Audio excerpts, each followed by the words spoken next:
Hay ito ang isang story ng isa nating followers na si Gia Lorin Flores.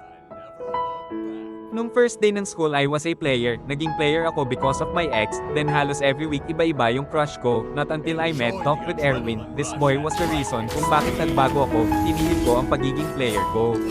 Nakilala ko siya because of my CM. Yung CM ko na super friendly, nakwento niya si Erwin sa akin na nagkagusto siya sa senior namin as an SPJ. Well, kada kasi kwento ng CM ko unti-unti ako napapall sa kanya kasi great things lahat, green flag siya. Then I skip time, may nag-add sa akin na confession wall, nagko-confess ako ng mga tao even though di ko crush, kasi nga I was a player. Then like lagi pa sa lagi, confess ako ng confess without knowing na si Erwin ang may hawak ng confession wall. When I found out na siya ang may hawak ng confession wall I was very shy like ang tagal ko mag-reply sa kanya, kasi he revealed kung sino siya, so I kept my feelings na muna, then weeks passed, nahahalata na niya that I like him. So napa-confess ako nang wala sa oras even though di ko ma-express feelings ko through chat naniwala siya sa akin kasi nag-meet kami after ko nag-commit. Di naman niya ako ni-reject kasi ako daw yung nandun for him nung panahong walang-wala siya.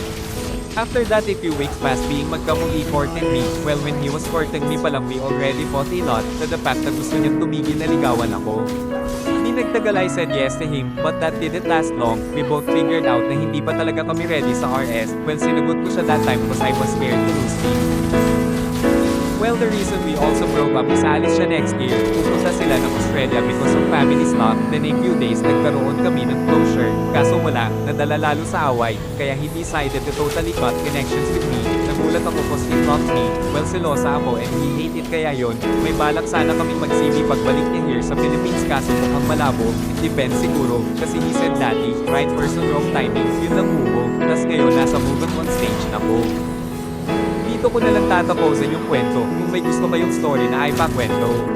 Send nyo lang salamat, paki-like and share naman ang video ko.